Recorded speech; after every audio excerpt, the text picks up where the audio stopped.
Hello student, welcome back to Siraj Noor YouTube channel.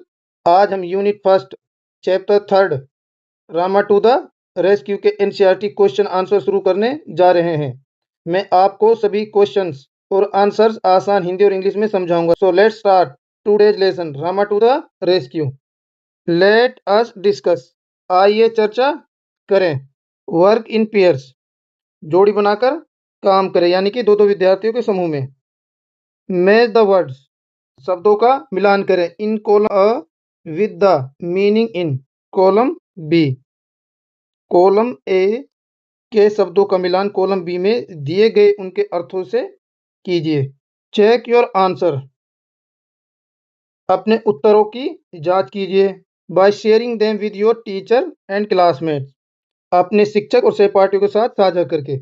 Students, अब इनको हमने ये कॉलम ए में जैसे वंडर आश्चर्य, यार्ड आंगन, चैटर गपशप करना, इंस्टेड की जगह क्लोजली ध्यानपूर्वक, परहैप्स शायद। स्टूडेंट्स, अब कॉलम अ के कॉलम बी में इनके मीनिंग दिए गए हैं, इनका इनसे मिलान करना है। चलिए देखते हैं। फर्स्ट है इन प्लेस ऑफ समवन और समथिंग, किसी व्यक्ति या वस्तु के स्थान पर, तो इसका मीनिंग मैच होगा इंस्टेड से। नेक्स्ट है केयरफुली, केयरफुली का मीनिंग होता है सावधानीपूर्वक, और क्लोजली बारीकी से ध्यानपूर्वक करना। एन एरिया आउटसाइडिंग ए बिल्डिंग, भवन के बाहर का क्षेत्र या इमारत के बाहर का हिस्सा, तो उसे क्या कहेंगे? यार्ड। यार्ड मीन आंगन। ये थर्ड से मैच होगा। नेक्स्ट है talk for a long time about unimportant things, इसका मीनिंग है गैर जरूरी बातों पर लंबे समय तक बातें करना, यानी कि फालतू बातों में समय बिताना, तो इसका मीनिंग होगा चैटर से। नेक्स्ट है मे बी का मीन्स होता है शायद। मे बी मीनिंग शायद, परहैप्स से मैच होगा ये। ए फीलिंग ऑफ सरप्राइज, आश्चर्य की भावना। वंडर, वंडर मीन्स भी क्या होता है? आश्चर्य, तो इसका मीनिंग यहाँ से मैच होगा। स्टूडेंट, एक बार हम इनको एक साथ स्लाइड में देख लेते हैं। जैसे वंडर आश्चर्य, ए फीलिंग ऑफ सरप्राइज आश्चर्य की भावना। यार्ड, यार्ड मीन आंगन या परिसर, इंग्लिश मीनिंग होगा an area outside a building. Chatter, बकबक करना या गपशप करना। Talk for a long time about unimportant things, यानी कि बेवजह लंबी लंबी बातें करना, इसका मीनिंग किससे होता है? चैटर से। नेक्स्ट है इंस्टेड की बजाय, इन प्लेस ऑफ समवन और समथिंग, किसी व्यक्ति या वस्तु के स्थान पर, इसका मीनिंग ये। क्लोजली यानी कि केयरफुली, सावधानी पूर्वक। परहैप्स शायद, संभवतः, मे बी शायद। आगे बढ़ते हैं student. Fill in the boxes, इन बॉक्सेस को भरिए विद सूटेबल वर्ड्स, उपयुक्त शब्दों के साथ। As you read the story, जैसा कि तुमने कहानी में पढ़ा है। चैप्टर कौन सा है? Rama to the rescue, Rama ने बचाया, रामा मदद के लिए आए। स्टूडेंट्स, अब हमने करेक्टर देखने हैं। ये कहानी बताती है कि कैसे गांव के कोतवाल राम ने एक चोर को पकड़कर लोगों की सहायता की। अब मेन करेक्टर, यहाँ पर मेन करेक्टर भरने हैं। सेटिंग, सेटिंग मीन्स हो जाएगा कौन सी जगह, यानी कि प्लेस। नेक्स्ट है अदर करेक्टर, जैसे हस्बैंड और वाइफ के अलावा अदर करेक्टर कौन है वो देखने हैं। फिर देखना है इसमें प्रॉब्लम क्या है, फिर उसका समाधान देखना है। चलिए हम आगे बढ़ते हैं। यहाँ देखिए, पहले हमें देखना मेन करेक्टर। मेन करेक्टर्स कौन है? Main character a husband and a wife, एक पति और एक पत्नी इसमें मेन करेक्टर हैं। कहानी के जो मुख्य पात्र हैं पति और पत्नी है, पूरी कहानी इन्हीं के आसपास घूमती है। नेक्स्ट है सेटिंग। सेटिंग का मीनिंग होता है मतलब जगह या स्थान जहां पर घटना घटी या जहां पर ये कहानी घटी। A house in the village, गांव में एक घर। सेटिंग का अर्थ है कहानी कहाँ घटित हुई, इस कहानी की घटना गांव के एक घर में हुई है। अदर कैरेक्टर्स कौन कौन हो गए? अरोबर, रामा, द कोतवाल, यानी कि एरोबर एक चोर हो गया, रामा गांव का कोतवाल हो गया। अब इसमें मुख्य पात्रों के अलावा कहानी में एक चोर और गांव का कोतवाल रामा भी महत्वपूर्ण भूमिका निभाते हैं। पर यहाँ देखते हैं problem. A thief had entered their room या हाउस, एक चोर उनके कमरे या घर में घुस आया था। कहानी की समस्या ये थी कि एक चोर रात में उनके घर पर घुस आया था। इससे पति और पत्नी परेशान हो गए। सॉल्यूशन देखते हैं। The wife started calling out Rama. जो पत्नी है, उस व्यक्ति की पत्नी है, उसने रामा को बुलाना शुरू कर दिया। The village Kotwal name. तो रामा किसका नाम है? जो गांव का कोतवाल है। He heard his name and caught the thief. और वो अपना नाम सुनता है और वो चोर को पकड़ लेता है। पत्नी ने गांव के कोतवाल रामा का नाम पुकारना शुरू किया और रामा ने अपना नाम सुना और चोर को पकड़ लिया। पत्नी ने जैसे इसमें आप पत्नी ने समझदारी दिखाई और रामा का नाम जोर जोर से पुकारा। रामा ने आवाज सुनी और तुरंत आकर चोर को पकड़ लिया। इस प्रकार समस्या का समाधान हो गया। चलते हैं नेक्स्ट क्वेश्चन पर। Let us think and reflect. आओ सोचें और विचार करें। Read the following lines. जो नीचे लाइन दी गई है इनको पढ़िए। एंड फिर और देन फिर answer the question that follow. और जो नीचे क्वेश्चन दिए गए हैं उनके उत्तर दीजिए। अब यहाँ पर पहले हम इन लाइनों को पढ़ते हैं। मेन आदमी कहता है व्हाट्स द मैटर। आदमी कहता है क्या बात है। What are you looking at. What are you looking at. तुम किस चीज को देख रही हो। तो वाइफ बोलती है लिसन सुनो। मैन आदमी बोलता है somebody is trying to get in.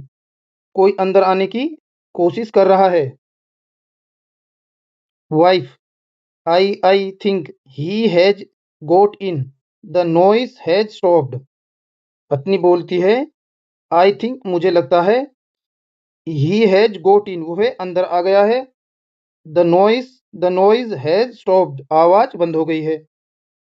Students अब इनके जो यहाँ क्वेश्चन दिए गए हैं ये क्या है कि आदमी देखता है कि उसकी पत्नी कुछ ध्यान से देख रही है, इसलिए वह पूछता है कि क्या बात है।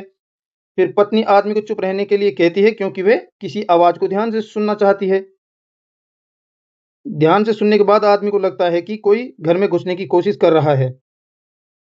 पत्नी पत्नी चिंतित हो जाती है क्योंकि आवाज अचानक बंद हो जाती है, इसलिए उसे लगता है कि वह व्यक्ति अंदर आ गया है।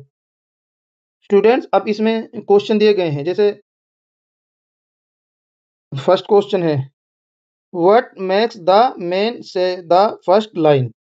ये कह रहा है कि आदमी पहली लाइन क्यों कहता है, किस चीज की वजह से आदमी ने पहले लाइन कही। दिख व्हाट्स द मैटर।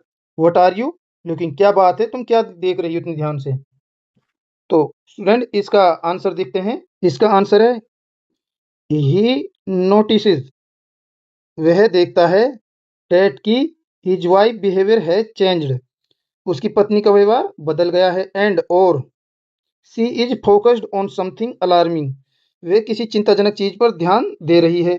तो ये आंसर क्या हो गया वजह से कही क्योंकि he notice that his wife behaviour has change and she is focused on something alarming. वह देखता है कि उसकी पत्नी का व्यवहार बदल गया है और वो किसी चिंताजनक चीज पर ध्यान दे रही है, इसलिए उस मैन ने ये लाइन कही।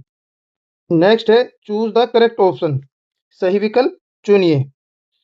The wife says listen. उसकी पत्नी कहती है चुप हो जाओ, सुनो, ध्यान से सुनो। What does the word mean here.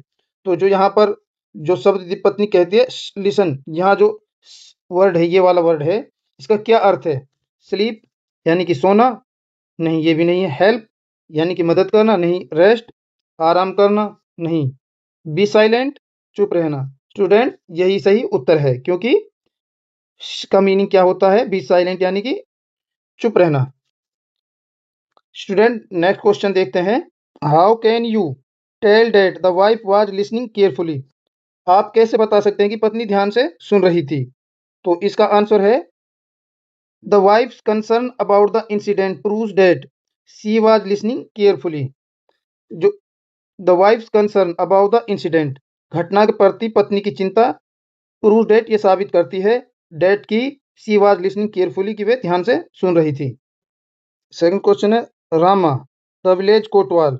जो रामा है जो गांव का कोतवाल था, ran to the house from which he heard his name being called। जो रामा है गांव का कोतवाल जो था, उस घर की ओर दौड़ा जहां से उसने अपना नाम पुकारने जाने की आवाज सुनी थी। तो रामा बोलता है ओ अरे अरे। सम थीप कोई चोर है dug his way into the house. कोई चोर, डग मीन्स खोदना, हिज वे उसने अपना रास्ता बनाया है इनटू द हाउस वो कहता, अरे अरे कोई चोर सुरंग खोदकर इस घर में घुस आया है, जब वो उसको देखता है वहां पर जिस घर की तरफ उसे आवाज आती है उधर जाकर।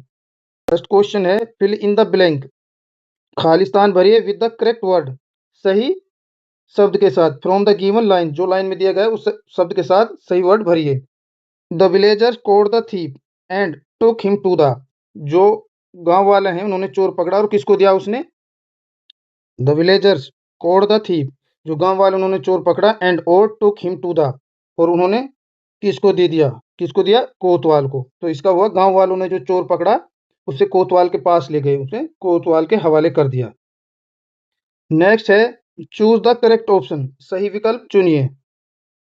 What do the word o so here, जो यहाँ पर शब्द दिया गया है ओ वो क्या दर्शाता है?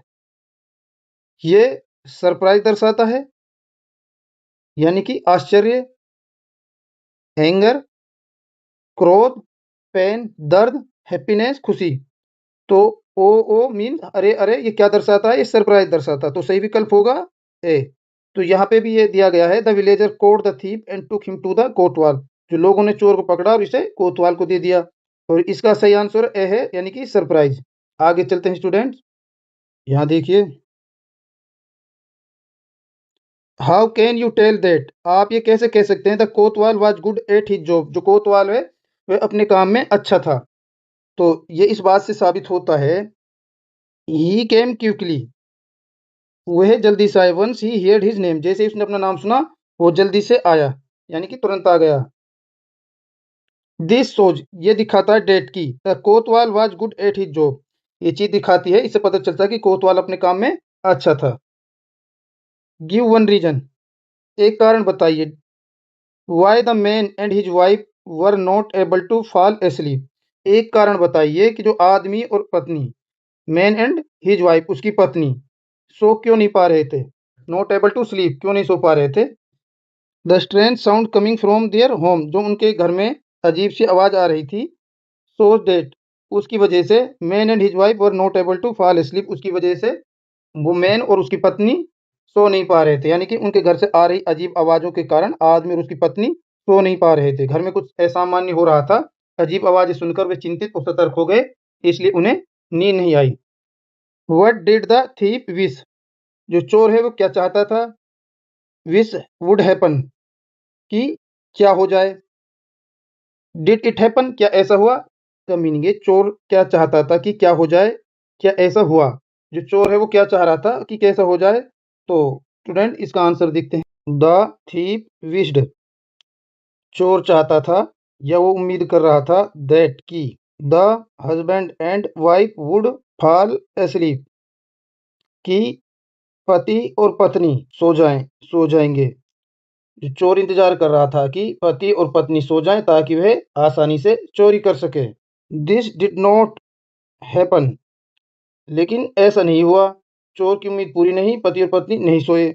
Instead, Rama the Kotwal inter and arrested him, instead means हो जाएगा इसके बजाय, राम द कोतवाल इंटर, कोतवाल रामा अंदर आए, एंड और अरेस्टेड हिम, उसे गिरफ्तार कर लिया। पति पत्नी के सोने के बजाय कोतवाल रामा वहां आ गए और चोर को पकड़कर गिरफ्तार कर लिया। चोर चाहता था कि पति और पत्नी सो जाएं, लेकिन ऐसा नहीं हुआ, इसके बजाय कोतवाल रामा अंदर आए और चोर को अरेस्ट कर लिया। How did the man and his wife get help from the kotwal, आदमी और उसकी पत्नी को कोतवाल से कैसे मदद मिली? How did the man and his wife get help from the kotwal, आदमी और उसकी पत्नी को कोतवाल से कैसे मदद मिली? आंसर है, the Kotwal came to their house, कोतवाल उनके घर आया, एंड कोड द थीफ, और चोर को पकड़ लिया। इस प्रकार उसने आदमी और उसकी पत्नी की मदद की। डू यू थिंक, क्या आपको क्या लगता है, cleverness can help us solve our problem, क्या चतुराई हमारी समस्याओं को हल करने में मदद कर सकती है? Why do you so, why do you, why do you से सो, तुम ऐसा क्यों कहते हो, क्या क्यों मानते हो? By thinking wisely and acting quickly, बुद्धिमानी से सोचकर और जल्दी एक्शन लेकर। वी कैन फाइंड सॉल्यूशन, हम समाधान पा सकते हैं टू डिफिकल्ट सिचुएशन, कठिन समस्याओं पर या कठिन परिस्थितियों पर। कहानी में आदमी और उसकी पत्नी ने समझदारी से काम लिया, उसकी चतुराई के कारण कोतवाल को बुलाने में सफलता मिली और चोर पकड़ लिया गया। इसलिए चतुराई कई समस्याओं का समाधान करने में हमारी सहायक होती है। लेट अस लर्न, आओ हम सीखें।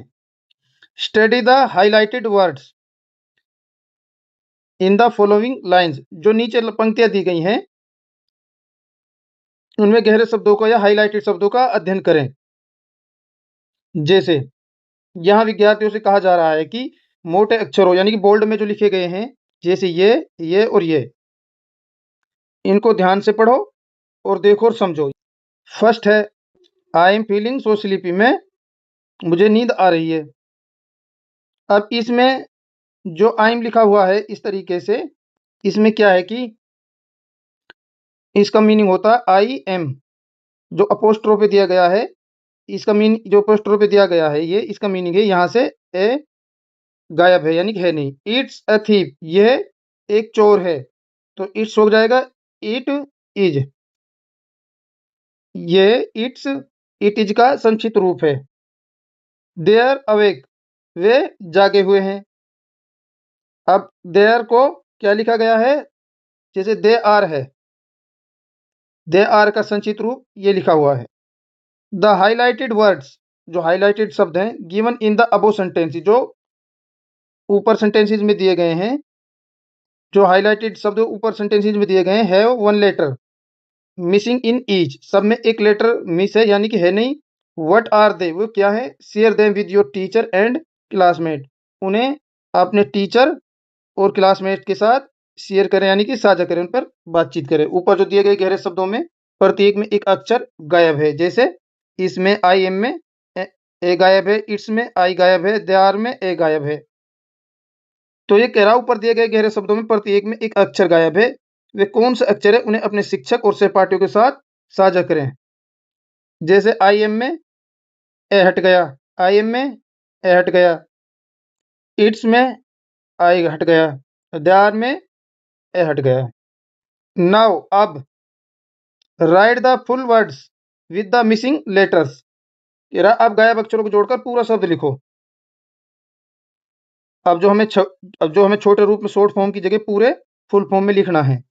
ये कह रहा the missing letters are marked by an apostrophe, जो ऊपर की तरफ इस तरीके से कोमा जैसे होता है, इसको अपोस्ट्रोफे बोलते हैं, कि जो वर्ड गायब है उनके ऊपर उनकी जगह ऐसे कोमा लगाया गया है, तो उसे हम पहचान सकते हैं यहाँ पर कोई लेटर है नहीं।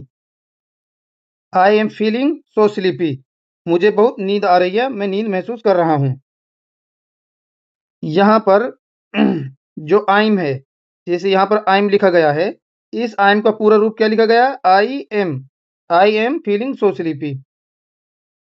नेक्स्ट है डैश ए थीप, यहाँ पर जैसे इट्स है, इट्स है तो इट्स यानी कि इट्स, तो यहाँ पर इट इज, इसका पूरा रूप लिखा जाएगा। यहाँ पर दे आर की फुल फॉर्म क्या होती है, जैसे आई एम की फुल फॉर्म हुई आई एम, और इट्स की इट इज, और दे आर की दे आर, तो यहाँ पर दे आर अवेक, वे जागे हुए हैं। तो ये दे आर की ये हमें यहाँ पर फुल फॉर्म लिखी है। The missing letters are marked by an apostrophe, जो गायब अक्षर हैं उनको अपोस्ट्रोफे द्वारा दिखाया जाता है, यानी कि अपोस्ट्रोफे बताता है कि कोई शब्द में कोई अक्षर हटाया गया है यानी कि है नहीं। एक्सपेंड द फॉलोइंग वर्ड्स, जो नीचे दिए गए वर्ड हैं इनका पूरा रूप लिखिए। Two examples have been done for you, और जो दो उदाहरण आपके लिए पहले से किए गए हैं ताकि उनसे आप समझ बनाकर ऑब्जर्व कर कर आगे उनको सोल्व कर सकें। यूज द कॉन्ट्रैक्टेड फॉर्म, इनके संचित रूपों का प्रयोग करके। ऑफ दीज वर्ड, इन शब्दों के कॉन्ट्रैक्टेड यानी कि संचित रूप प्रयोग करें। In the sentences of your own, का प्रयोग करके अपने स्वयं के वाक्य बनाइए। जो इसका कहने का मीनिंग ये है कि जो आप इनका पहले तो इनकी जैसे ये वर्ड्स दिए गए हैं, कॉन्ट्रैक्टेड वर्ड दिए गए, इनकी एक्सपेंडेड फॉर्म लिखनी इस तरीके से, वर्ड्स की क्या बनते हैं, व्हाट इज, और फिर अपने आप यहाँ दो सेंटेंसेस बनाइए और उनमें उनकी कॉन्ट्रैक्टेड फॉर्म यानी कि इस तरीके की फॉर्म्स यूज करनी है। चलिए अब हम इनको सोल्व करते हैं। हमारा पहला वर्ड है स्टूडेंट्स, यहाँ इनकी कॉन्ट्रैक्टेड फॉर्म है, ये एक्सपेंडेड फॉर्म है, ये हमें सेंटेंस बनाए गए हैं। जैसे पहला है, यहाँ पर इनकी प्रोनाउंसिएशन भी लिखी गई है कि जब ये कॉन्ट्रैक्टेड फॉर्म में होते हैं यानी कि शॉर्ट फॉर्म में होते हैं तो इनको किस तरीके से बोल जाता है। तो ये बोलता है व्हाट्स। व्हाट्स की फुल फॉर्म क्या होती है? What is. जो अपोस्ट्रोफ है इससे इसमें इज गायब था, लेकिन अब इज यहाँ पर आ गया है तो इसका सेंटेंस बनता है व्हाट्स योर नेम, आपका क्या नाम है। ये आइल, इसको क्या पढ़ेंगे? आइल। तो आइल की फुल फॉर्म होती है आई विल। इसका सेंटेंस बना है आइल हेल्प यू टुमारो, मैं तुम्हारी कल मदद करूंगा। दो आईडी है जो ये लिखा हुआ है, इसको क्या क्या पढ़ेंगे? आइड। यहाँ पे भी हमें लिखा हुआ है, हमने लिखा हुआ है, इसको क्या पढ़ेंगे? आइड पढ़ेंगे। तो आइड की फुल फॉर्म होती है यानी कि एक्सपेंडेड फॉर्म होती है I would like some water, मैं कुछ पानी लेना चाहूंगा। अब ये पर वी व्हील, इसको क्या पढ़ेंगे? व्हील। व्हील की फुल फॉर्म होती है वी विल। जो यहाँ पर ये अपोस्ट्रोफ पे दिया गया है ये उल्टे कोमी की तरह, तो यहाँ पर डब्ल्यू और आई इन दोनों का ये ये दिखाता है कि ये दोनों यहाँ पर ये नहीं थे, तो इनकी फुल फॉर्म एक्सपेंडेड फॉर्म होती है, व्हील की एक्सपेंडेड फॉर्म होती है we will. Then we'll visit the park tomorrow, हम कल पार्क की विजिट करेंगे। इसको पढ़ेंगे डेट्स। डेट्स की फुल फॉर्म होती है यानी कि एक्सपेंडेड फॉर्म होती है डेट इज। तो डेट्स माई स्कूल बैग, ये मेरे स्कूल का बैग है। अब यहाँ पर ये लिखा गया है, इसको क्या पढ़ेंगे? वियर।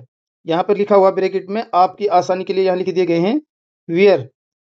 वियर की मीनिंग, वियर की एक्सपेंडेड फॉर्म होती है we are. We are good friends, हम अच्छे दोस्त हैं।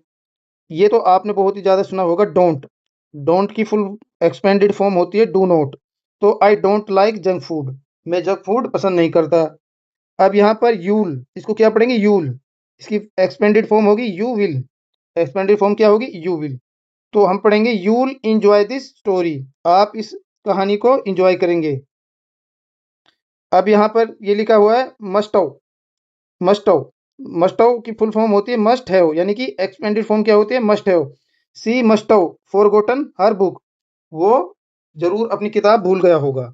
तो स्टूडेंट ये इनकी कॉन्ट्रैक्टेड फॉर्म यानी कि ये भाषा को खूबसूरत बनाने के लिए इस तरीके की शॉर्ट फॉर्म का प्रयोग किया जाता है। लेकिन हम इनको आज सीख रहे हैं words I'll I'd we'll that's we're don't you'll must must. तो यहाँ पर इनकी ये एक्सपेंडेड फॉर्म दी गई है, यहाँ पर सेंटेंसेस दिए गए हैं। स्टडी द हाइलाइटेड वर्ड्स, जो यहाँ पर हाइलाइटेड वर्ड्स दिए गए हैं इनको पढ़िए। एंड और the words in the brackets, और जो शब्द ब्रैकेट में दिए गए हैं in the following sentences from the story, और इन शब्दों को पढ़िए जो हाइलाइटेड दिए गए और जो ब्रैकेट में दिए गए हैं, ये स्टोरी से लिए गए हैं। यहाँ एम इज आर प्लस में वर्ब प्लस में आईएनजी का प्रयोग हुआ है।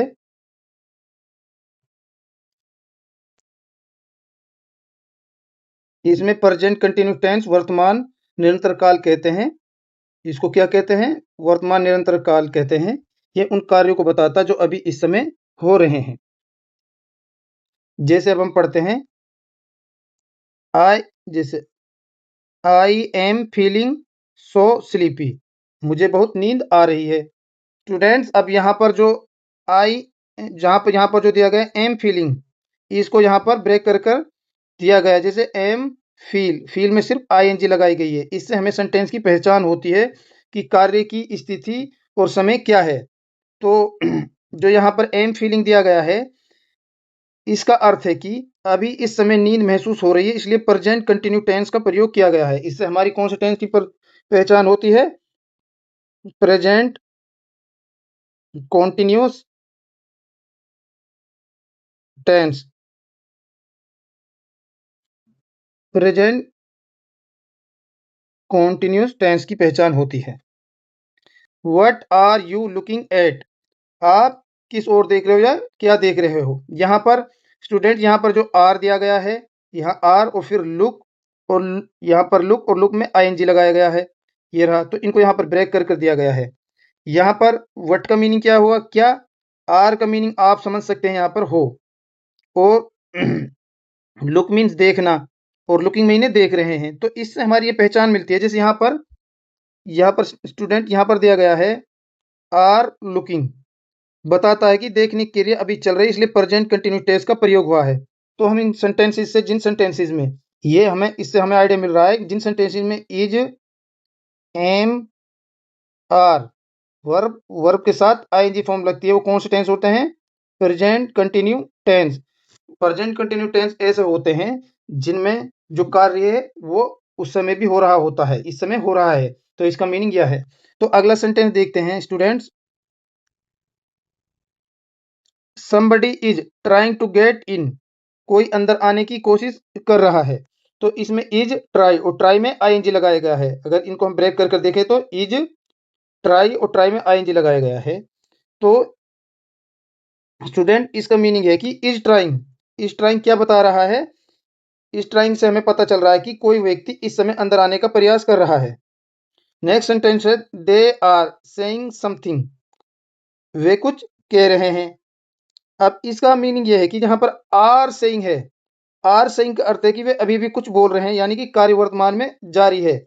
तो स्टूडेंट आर और प्लस में ये वर्ब हो गई से, और इसमें आईएनजी लगा दिया, तो इससे पता चलता है कि कोई कार्य भी चल रहा है। तो इसे कहते हैं प्रेजेंट कंटिन्यू टेंस। परहैप्स, शायद, they are talking about their money, शायद वे अपने पैसों के बारे में बात कर रहे हैं।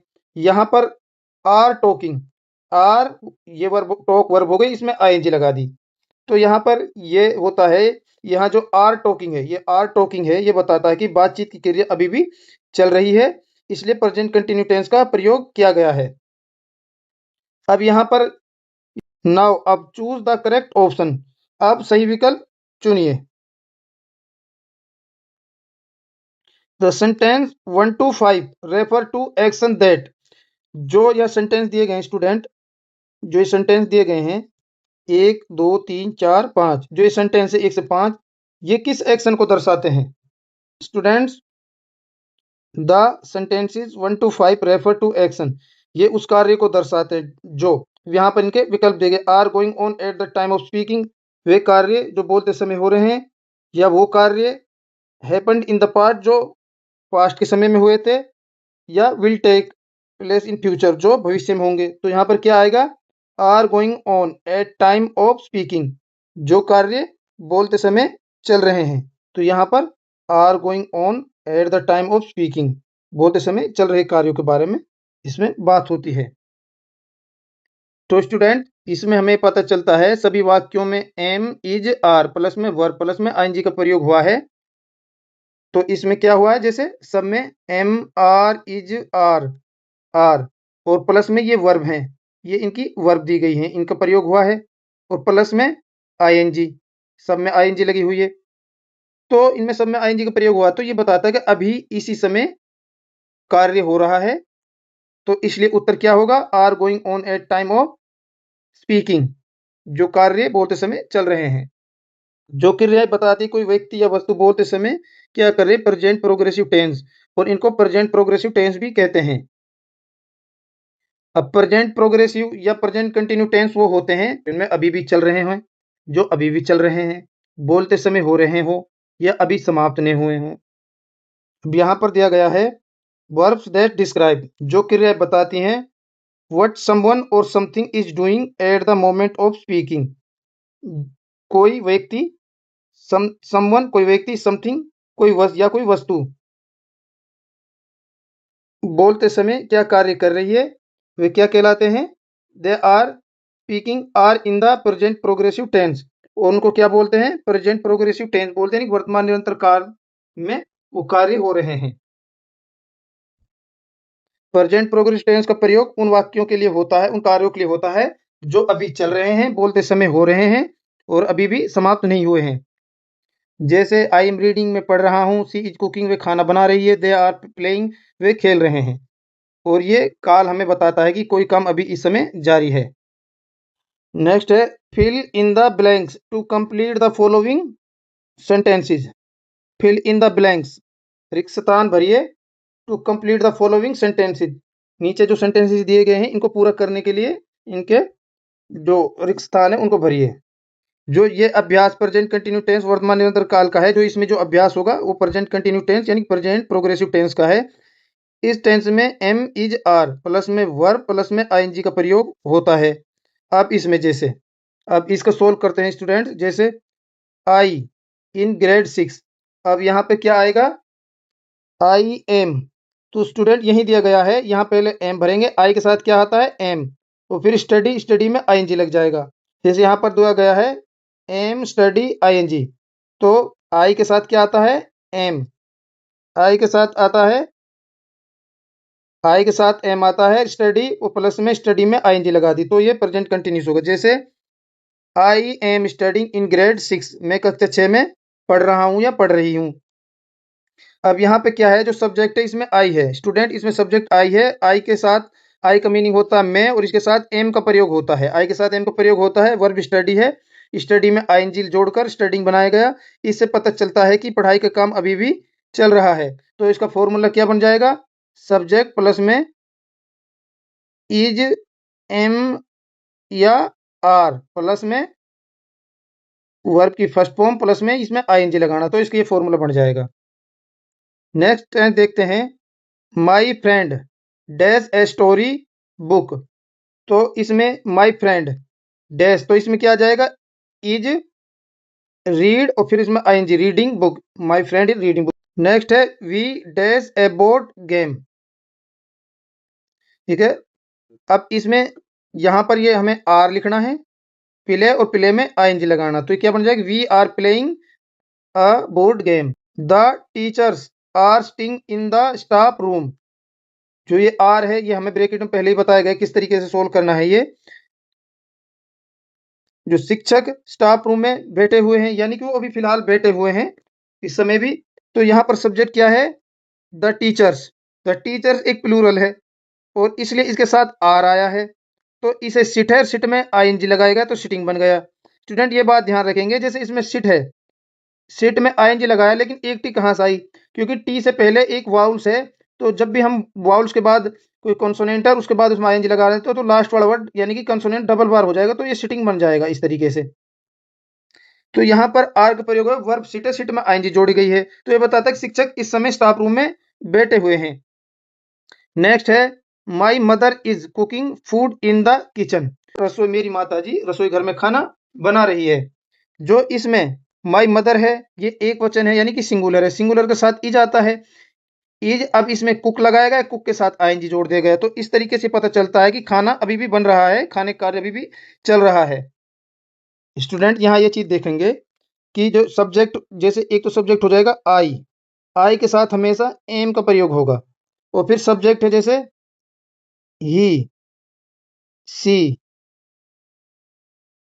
इट, या कोई सिंगुलर होगा, सिंगुलर मीन यदि कोई सिंगल नाम हो जाएगा जैसे राम, तो ये सिंगुलर हो गया, तो सिंगुलर के साथ क्या आएगा? इज। और फिर उसके बाद जैसे ये हो गए वी, यू, दे, या कोई प्लूरल नेम हो जाएगा जैसे सोहन एंड मोहन, इस तरीके से, तो इनके साथ क्या प्रयोग होगा? आर का प्रयोग होगा। तो अब हमारा ये फॉर्मूला क्या बन गया? ये फॉर्मूला देखिए स्टूडेंट, तो हम जब भी प्रेजेंट कंटिन्यू टेंस बनता है, जैसे प्रेजेंट कॉन्टिन्यूस टेंस, स्टूडेंट जो प्रेजेंट कंटिन्यू टेंस है, अब इसका फॉर्मूला है, सबसे पहले आएगा सब्जेक्ट, उसके बाद आएगी इज एम आर प्लस में वर्ब की फर्स्ट फॉर्म, और उसके बाद उसमें आईएनजी। इसके बाद यहाँ स्टूडेंट ये ऑब्जेक्ट भी आ सकता है, और फिर बाकी जो ऑब्जेक्ट है जो बचा हुआ है वो बाद में आएगा। तो स्टूडेंट ये बना, जैसे सब्जेक्ट यानी सब्जेक्ट आई है तो उसके साथ एम आएगा, और अगर सब्जेक्ट सिंगुलर है यानी कि जैसे ही है, सी है, ईट है, या कोई सिंगुलर नाम है, तो उसके साथ क्या आएगा? उसके साथ ई जाएगा। और अगर कोई प्लूरल है जैसे वी है, यू है, दे है, या कोई प्लूरल नेम है जैसे सोहन एंड मोहन, तो उनके साथ क्या आएगा स्टूडेंट्स? उनके साथ क्या आएगा? आर आएगा। जैसे अब हम इनको देखते हैं, जैसे आई एम रीडिंग, मैं पढ़ रहा हूं। सी इज डांसिंग, वह नृत्य कर रही है यानी कि नाच रही है। दे आर प्लेइंग, वे खेल रहे हैं, यहाँ पर आई के साथ एम आया, आई के साथ एम आया, सी के साथ इज आया, यानी कि सी सिंगुलर है तो दे प्लूरल है, तो इसके साथ आर आया।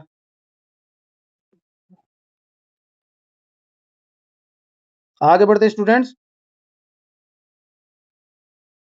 देखो पहले आप इसको अच्छे से इस पिक्चर को देख लीजिए स्टूडेंट्स। इस पिक्चर को आप देख सकते हैं, जो ये हमारी बुक में दी गई है, इसको हम देख सकते हैं ध्यान से। देखिए यहाँ पर दो बच्चे खेल रहे हैं फुटबॉल से। ये यहाँ पपी है, ये कोई महिला है, कुछ पढ़ रही है बेंच पर बैठकर। ये व्हील चेयर यानी कि पहियों वाली कुर्सी पर ये बैठा हुआ है, और ये लड़की फ्लावर तोड़ रही है।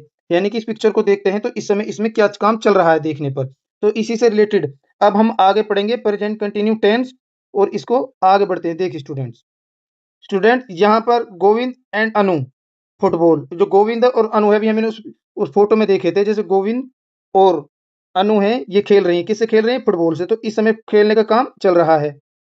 नेक्स्ट है पेमा फ्लोवर्स। पेमा है वो फ्लोवर से क्या कर रही है, यहाँ देखेंगे वो फ्लोवर तोड़ रही है। यहाँ पर अगर देखते हैं तो ये कुछ ऐसा कुछ कर रही है। नेक्स्ट है अनिल द स्कोर कार्ड। जो अनिल है वो क्या है उसके पास, जो अनिल है वो देखते हैं पिक्चर में क्या कर रहा है इस समय। अनिल स्कोर कार्ड दिखा रहा है, जैसे गोविंद अनु का स्कोर कार्ड क्या है, इन दोनों के स्कोर कार्ड जो फुटबॉल खेल रहे हैं इनका। नेक्स्ट में इस कार्य the mother dash a book. वो माता जी है, क्या कर रही है इस समय, एक पुस्तक पढ़ रही है।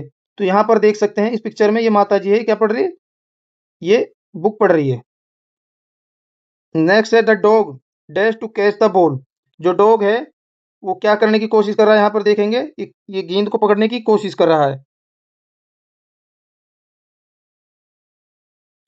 यहाँ देखें the bird dash in the sky. जो पक्षी है, पक्षी क्या कर रहा है, आकाश में उड़ रहे हैं। तो इस समय इस पिक्चर में क्या क्या काम कर रहे हैं ये देखते हैं स्टूडेंट्स, इनको सोल्व करते हैं। ये पिक्चर को आसानी से देख लिए।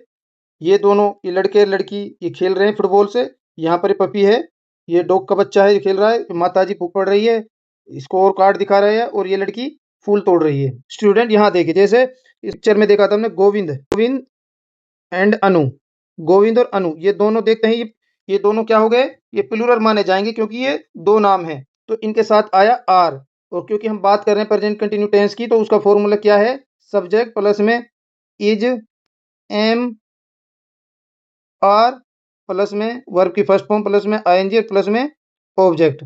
तो स्टूडेंट्स हम देखते हैं इस फॉर्मूले के हिसाब से, गोविंद और अनु ये सब्जेक्ट हो गए, और ये क्या है, प्लूरल है क्योंकि दो नाम है। तो इनके साथ क्या आएगा, आर आएगा।